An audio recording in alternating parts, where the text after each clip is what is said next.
Been promised for months, but within a matter of hours, quarantine-free overseas travel could be back on the cards, with New Zealand Prime Minister Jacinda Ardern widely expected to greenlight a Trans-Tasman bubble today. And Tourism New Zealand's General Manager for Australia, Andrew Waddell, joins me now. First question, how soon can we get on a plane? Well, it's very exciting, isn't it? 12th of March 2020 was when they closed the borders.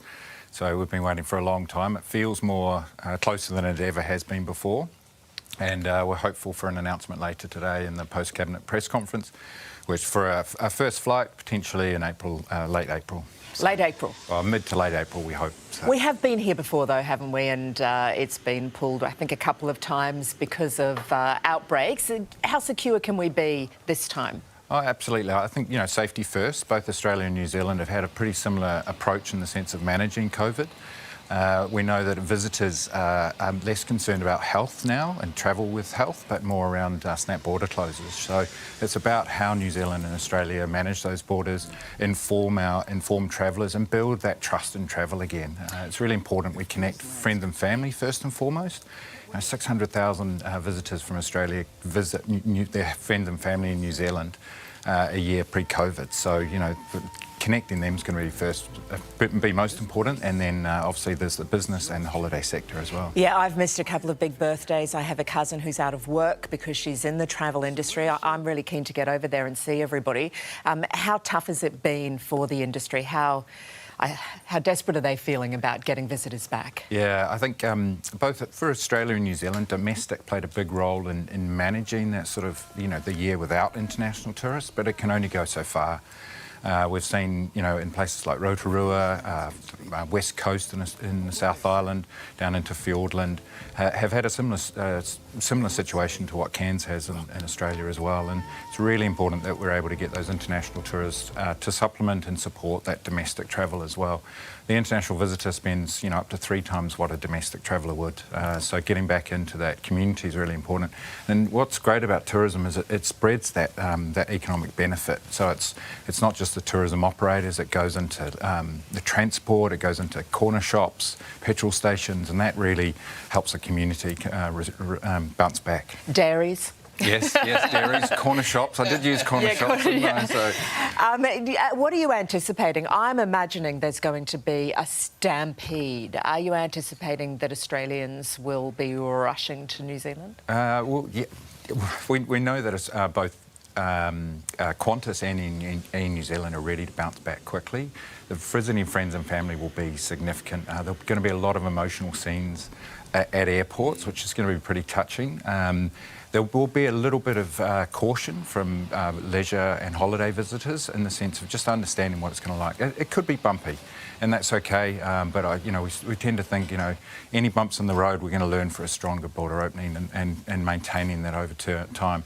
We estimate there'll be probably about $1 billion in revenue benefit to the New Zealand economy in the next year, which is significant. Tourism was New Zealand's biggest foreign exporter now. So to have that taken away for the last year, it's been tough for New Zealand across the board. But we look forward to welcoming Australians across business, education, government, and also holiday as well.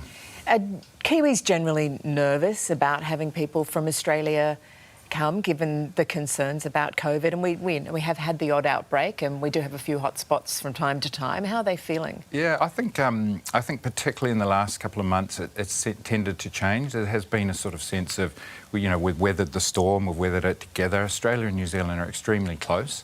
We sometimes, New Zealand's referred to as another state of Australia, and sometimes we refer to Australia as the big West Island. So, there's a sibling rivalry, but ultimately it's about solidarity. And, we're going to be closer than ever, I think. So, we're looking forward to that warm Kiwi welcome for our Australian friends. And, there's a big benefit of working together on the international stage. New Zealand and Australia have managed COVID to reopen borders for the first time and have what will be, significant travel between the two countries is exciting. And I think a lot of overseas nations will look to New Zealand and Australia in the sense of, what it can mean for that sort of progressive nature of both countries. Well, Andrew, if you ever want the show to come out of Queenstown or somewhere beautiful like that, we are up for it. And thank you for coming on the show. Thank you. Thanks for having me.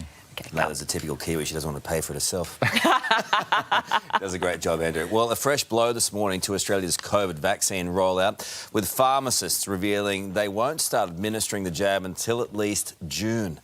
It means more pressure on already stretched GPs, resulting in further delays to the program. I'm joined by strategic health consultant Professor Bill Botel now in the studio. Professor, good morning to you. Nice to see you again. Listen, when you heard that this morning, was it any great surprise to you? Well, I'm afraid it's just part and parcel of the very slow, very poor response we've had in terms of distributing the vaccine. The problem is that in the world, the virus is mutating faster than we are vaccinating. Doctors are an important part of distribution. The pharmacists are an important part of distribution. But I don't think we can remotely achieve the targets the government seems to be setting without mass vaccination centres as well. So the three of them have got to come together to get us off where we are at the moment, 90th in the world. There's so much blame being apportioned. We've got states having a go at the federals. We've got GPs having a go back at the federal government. We've got pharmacists saying there are supply issues. Where is the blame apportioned here? Because we do need to get on with it. And everyone does need to work together. It's time, is it not? Well, there's blame, but there's also accountability. Right. We cannot fix what is going wrong unless we understand why it has gone so wrong. So why? Partly the supply decisions taken months and months ago by the federal government. You can't distribute vaccines and put them into the arms of people unless you've got vials of vaccines to distribute in the surgeries and ready to go. And we don't have that at the moment. So it's a very simple question we can ask the federal government. By the end of April, by the end of May, by the end of June, how many Australians will receive vaccines guaranteed? What is the target? The targets change every day depending on the problems we have with supply. And then on the distribution side, I really do think the states have got to up their game. We've got to look at the mass vaccination centres. We can't do this on a Monday to Friday, 9 to 5 basis. It's got to be full on. There's got to be urgency, there's got to be motivation, and there's got to be organisation. Is it not the case that when you're dividing the rollout of this, and look, the federal government has not been good at frontline responses to these kind of emergencies in the past, that it's just not their thing, and the states generally roll it out. But when you've got something that can be politicised, it will be. When you've got a federal government that can't seemingly work with the states and vice versa, aren't we the negative? We're obviously being stuck on the fringes here, being left out of something that we shouldn't be. Well, we're the taxpayers. We're paying for all of this. And it's up to the governments of Australia to do what the people want. Now, I'm sure as you go around with your friends and family, as I do with mine, what people want is maximum vaccination rates.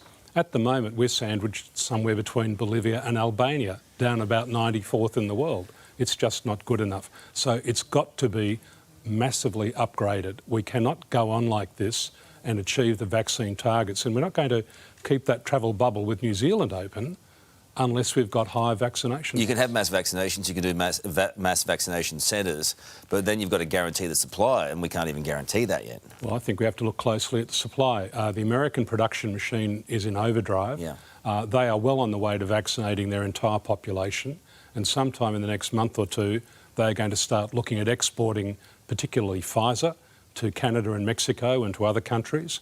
So I think we've got to do everything we can to speak to the Americans, to other suppliers, to up the supply. Is AstraZeneca safe? Well, I'm sure it is. It's been approved by the TGA, and any vaccine is better than no vaccine. However, there are problems, it seems, with the variants. There are variants that are more infectious and more dangerous in Australia and around the world. So we've got to ask the TGA to make sure and the appropriate officials that the thing is safe. But we should diversify our supply of vaccines anyway. I think that's the predominant expert opinion. The more vaccines we have, Pfizer, Moderna, J&J, the better off we'll be. Bill, we keep having you on and you keep saying the same thing every week and nothing gets done. It's very frustrating. Well, I think the Australian people are becoming extremely frustrated and they have every right to be. This has got to be done better, faster and quicker. Good on you. Thank you very much. Thank you.